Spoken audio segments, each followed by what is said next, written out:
Hallelujah. Thank you, Father. Father, we give you praise. We adore you because there's no one who is like unto thee. Be thou forever exalted. Thank you, Father. Thank you, Father, because we know the entrance of your word gives light.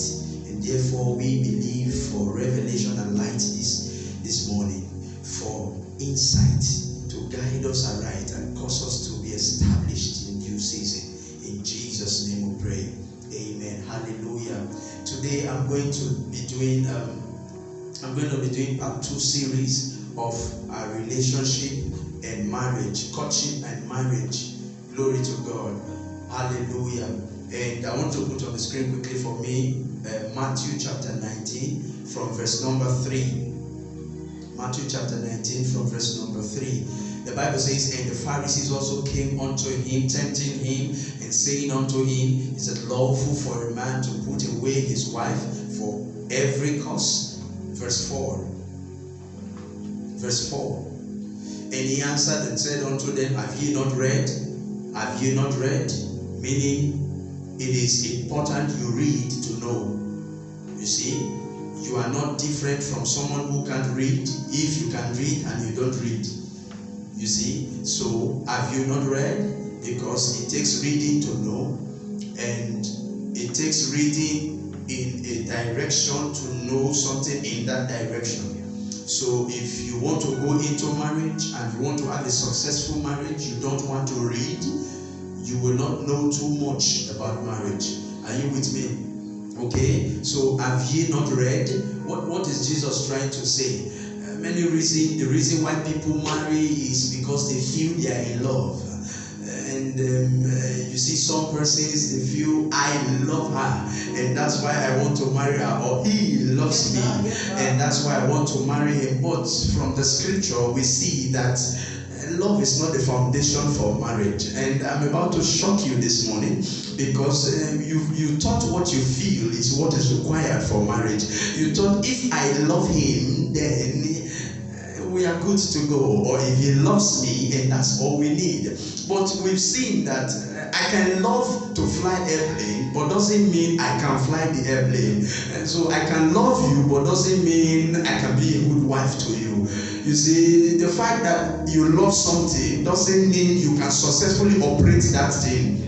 So the fact that I love you and you love me is not a guarantee that we can have a successful marriage, because most people who ended up in divorce were once in love and they fell out of love. And so it means that there are some factors and parameters that are stronger than love, that even when you are bonded together by love, these factors were heavier and they destroyed the love. Because there was love in the beginning, but at some point something stronger than love was superimposed on the relationship and the relationship scattered. Glory to God. So you see, divorce coming in is not, most divorcees are not necessarily people who were never in love, but are rather people who were once in love but are now out of love. And something made them out of love. And that thing that made them out of love means that that thing is stronger than the love that they once shared. Glory to God. So what does it mean? It therefore means that love is not the foundation for marriage. No. Love is not the foundation.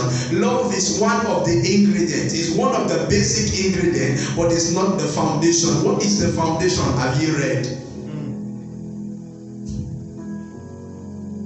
Have you not read? That's the foundation. Have you not read? When you read, what do? You know. When you know, what do? You apply. When you apply, what do? With time, you get understanding. So wisdom is the principal thing, because wisdom is application of knowledge. Are you with me? So when you know, have you not read? You know.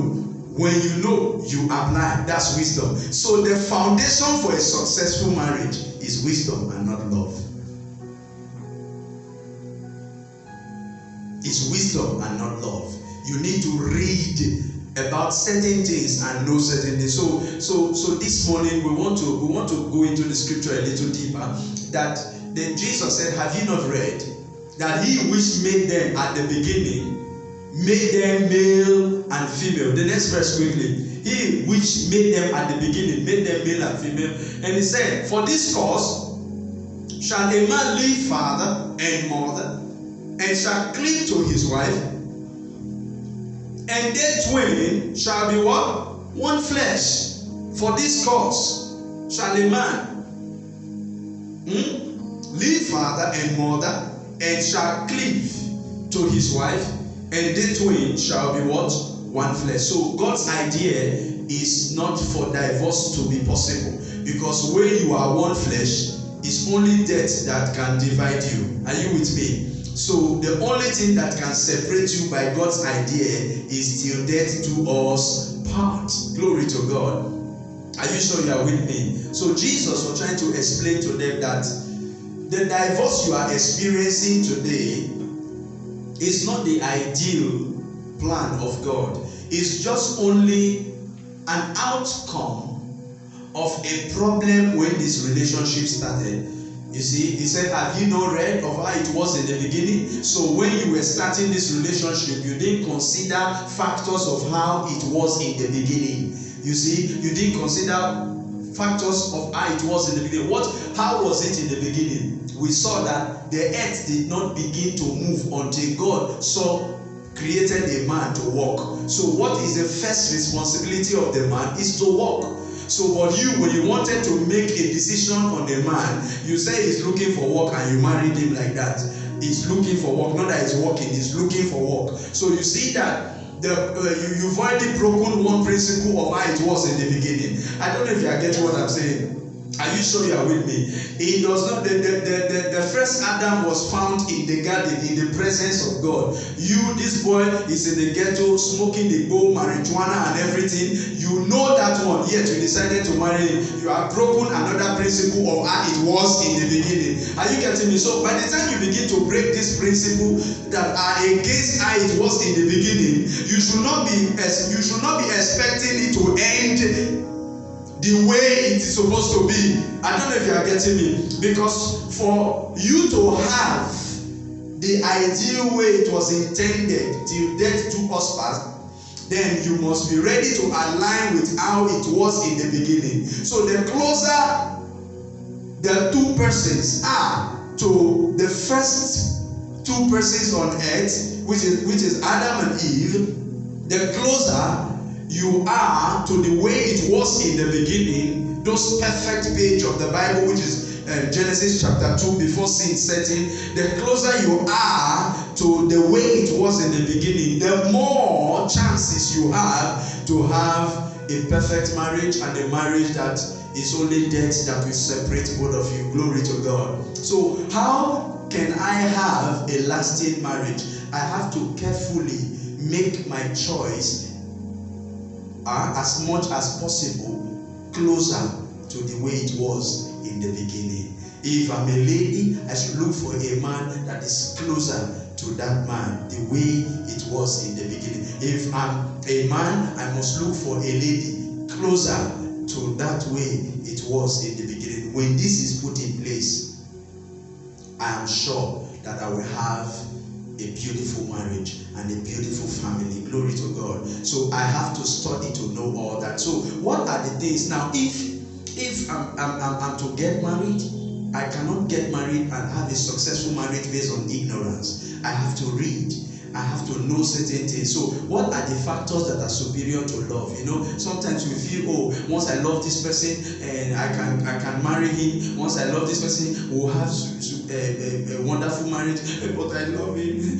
But I love him. But you are AS, he's AS. No, but I love him. He's SS, but you are AS.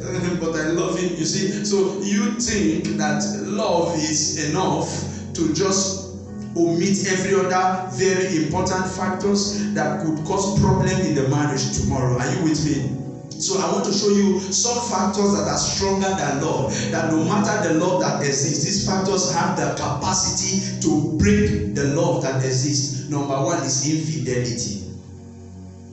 Infidelity is stronger than the love that exists between two persons. What is infidelity? Infidelity is unfaithfulness. Not being faithful to your partner. No matter how you love the person, you keep hearing that the person is cheating on you, keep cheating on you. With time, the trust will be broken. As trust is being broken with time, the person will begin to reduce his sacrifice and his commitment he's making in the marriage. Before you know, it leads to divorce.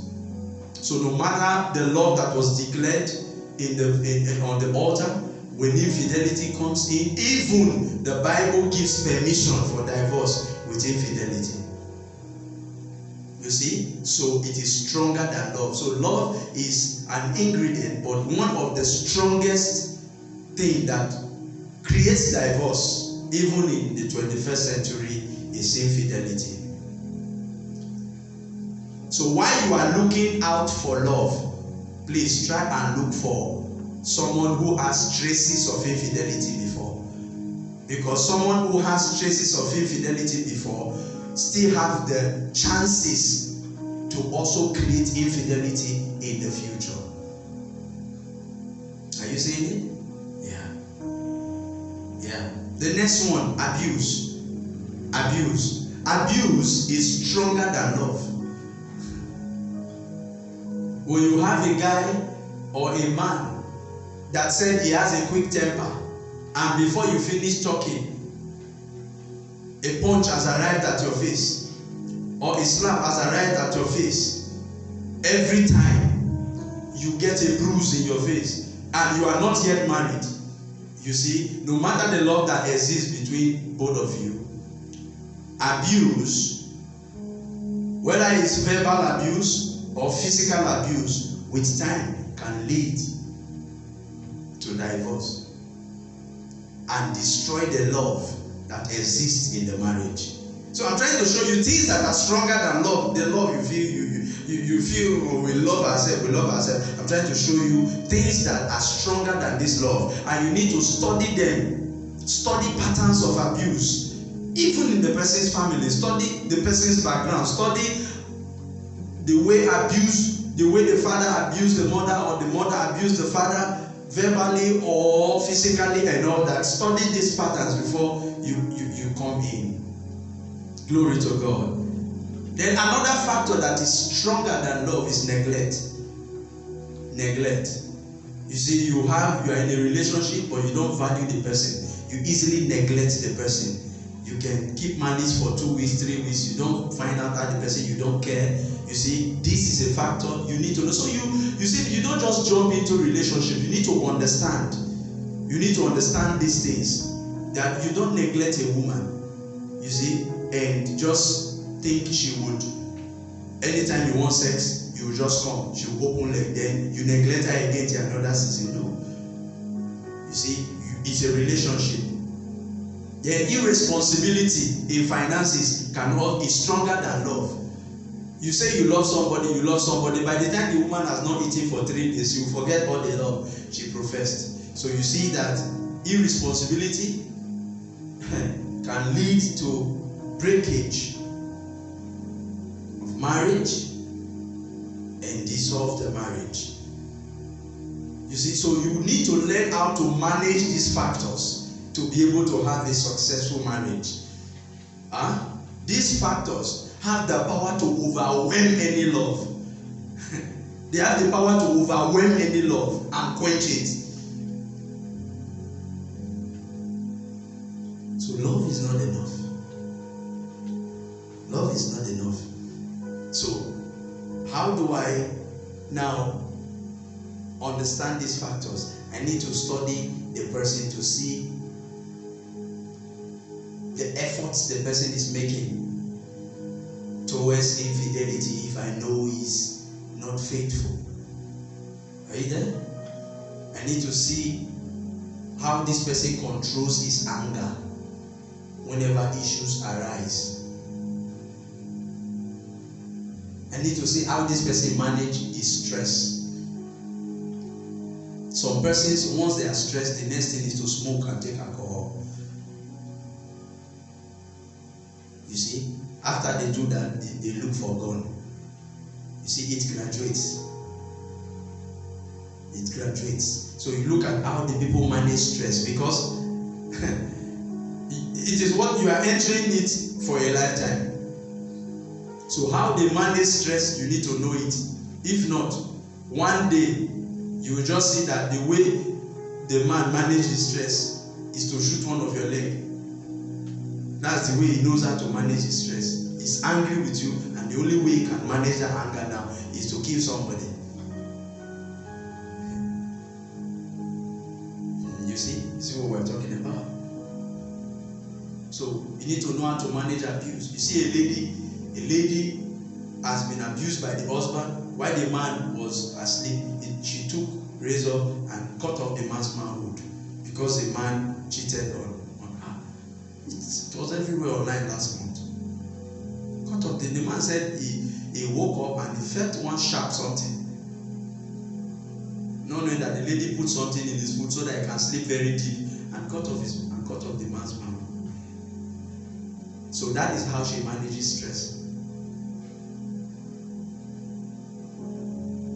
What a shock now.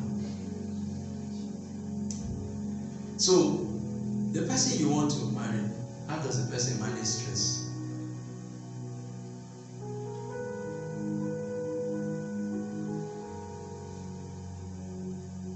You need to know how the person manages stress. You need to know the person's temperament. Because these factors are stronger than love, and whatever you take, you feel. So, successful marriage is not just a product of affection. It's a product of right application of knowledge in the area of marriage.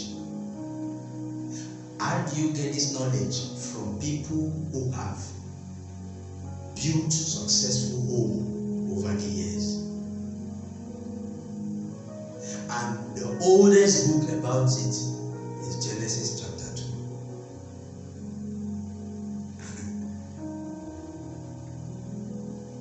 Which is how it was in the beginning.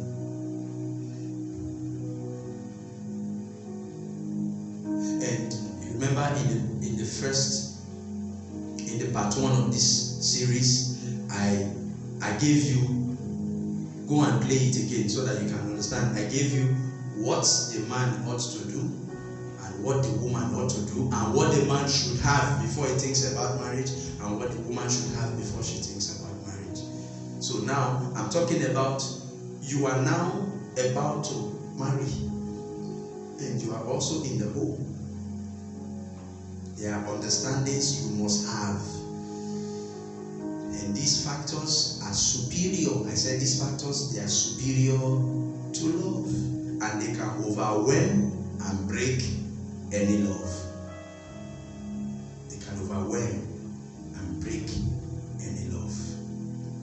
You need to, so more factors you need to understand. You have to understand what it means to be a woman. When you say somebody is a woman, what does it mean? You don't know and you want to marry a woman. You want to marry what you don't know. You need to know what it means to be a woman.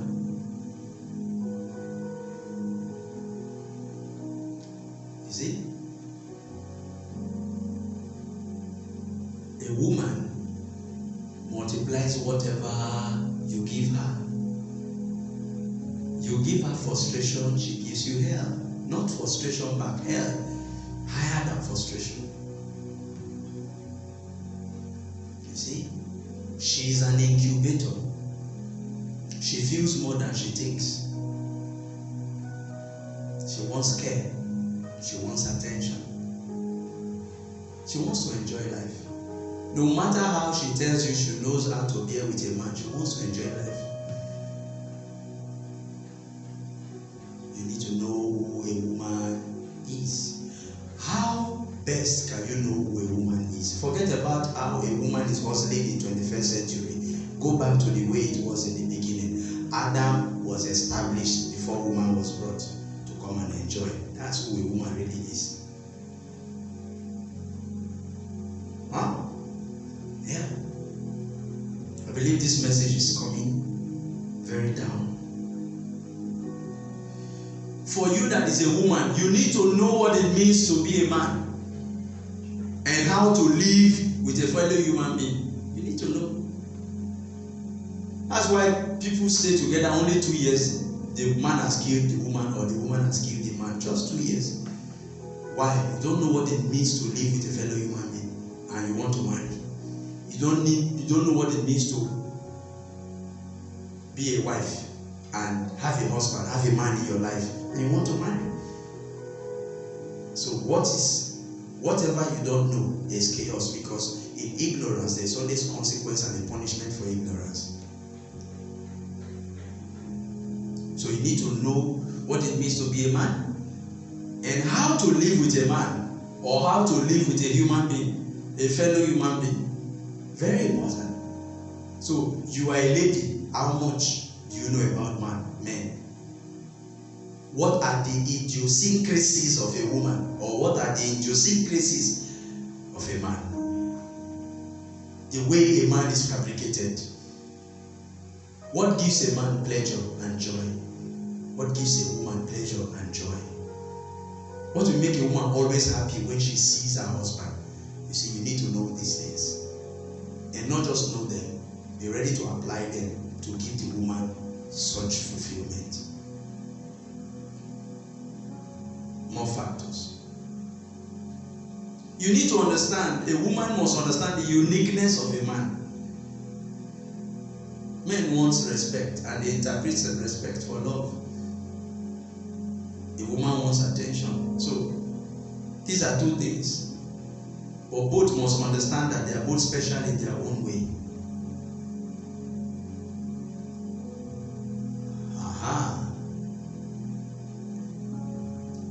Don't just say, I love him, he loves me.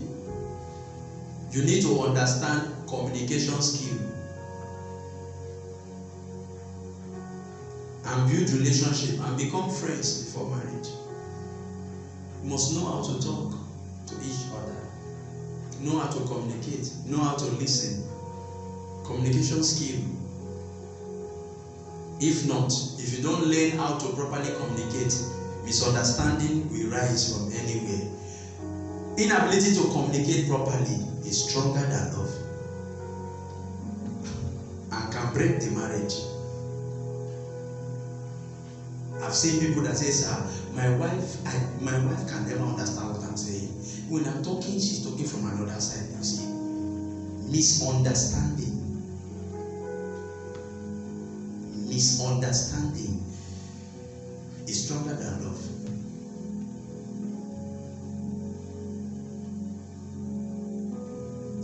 You need to know how to manage emotions and anger before you enter marriage.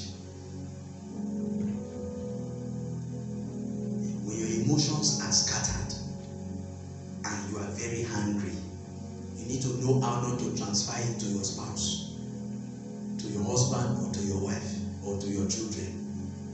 When you get angry from work, you need to learn how not to turn the house to Fuji house of commotion because of what happened outside.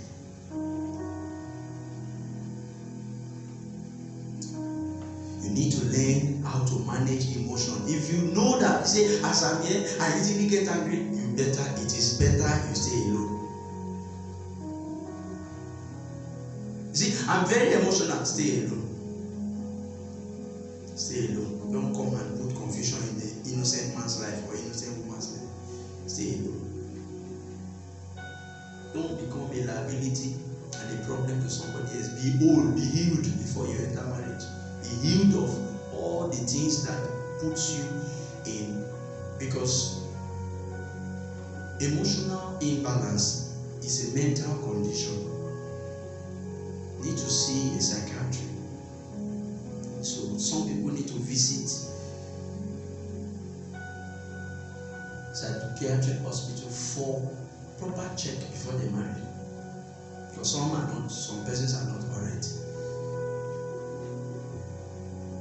Very important. Yeah. Proper checkup. I've seen people, I see the way they talk, I know this one is not alright mentally. Because marriage is not what you just dive into. I'm trying to show you what to do so that you can last. How to manage anger. Say, I'm angry.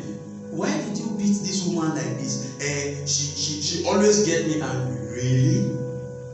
Really? You've never been taught that never raise your hand on a woman? You don't know that one? You see, until you know that one, you're not qualified to marry. As a man, if you don't know that your strength is to protect the woman, you are lost. Your strength is not to beat the woman, is to protect her. What is the proof that you were not really angry?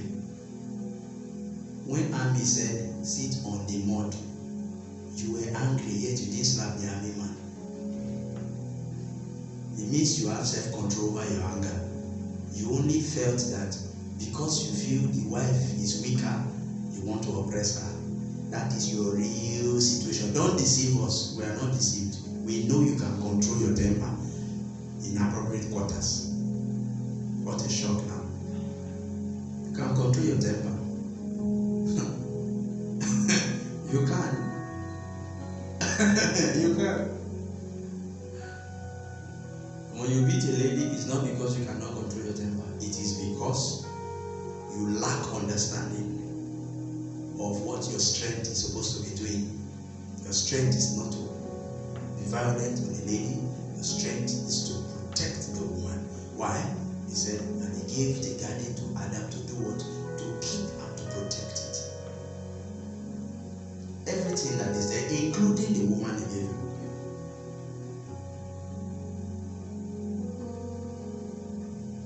So, mass aggression is good. Is for protection, not to destroy or kill. Is to protect and guard. So it's aggressive, it's forceful, it's competitive, it's good, but for the purpose of securing everybody. So it's lack. So you see, you need to even know yourself enough before you enter marriage. You need to know whether you are ready. Don't just jump in and start after you have almost killed somebody before you begin to say, I will change, I will change.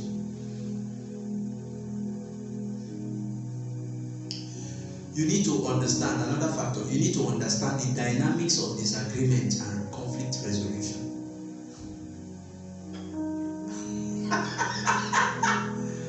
Dynamics of disagreement. Sometimes you agree to disagree. Sometimes you disagree to agree. Sometimes, though you don't agree, but you accept. It's because a woman is I want, I don't want. You see, a woman, she's saying she don't want, but inside her she wants. So you need to understand the dynamics of conflict resolution. I want, but it means I don't want. I don't want, it means I want. You see, so a woman can be very confusing sometimes, but you need to understand them that way.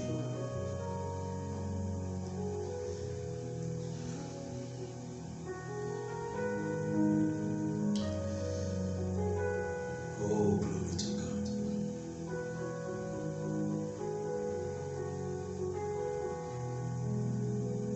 I believe by these teachings today,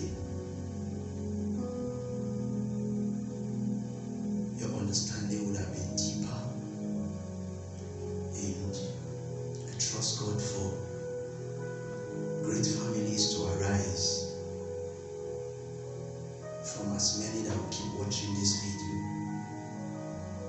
and keep listening to these words over and over. I want you to bow your heads and just pray. Say, Father, grant me grace, grace, grace for adequate understanding, grace for comprehension, grace to heal of every default in me that has the capacity to affect my having a successful marriage life. Let me heal totally, Lord. Let me not become a plague and a burden to my partner. Oh, Jesus. Oh, Jesus. Above all, you cannot give love that you morning you have not received Jesus Christ as your personal Lord and Savior, to receive the divine love so you can give the divine love, I want you to say quickly after me, say, Lord Jesus, I believe you died for me on the cross of Calvary. I receive you as my personal Lord and Savior. Thank you, Jesus, for dying for my sins. In Jesus' name. The life of God is in you. Grow in this grace. Now, in Acts chapter 20 and verse 32, Apostle Paul said, now I commend you to God and to the word of his grace, which is able to build you up and give you an inheritance among them that are sanctified. There is an inheritance for you. Keep drinking this word to build you up and to give you an inheritance among them that are sanctified. From this message you have heard today, I pray the inheritance of successful marriage will be your portion.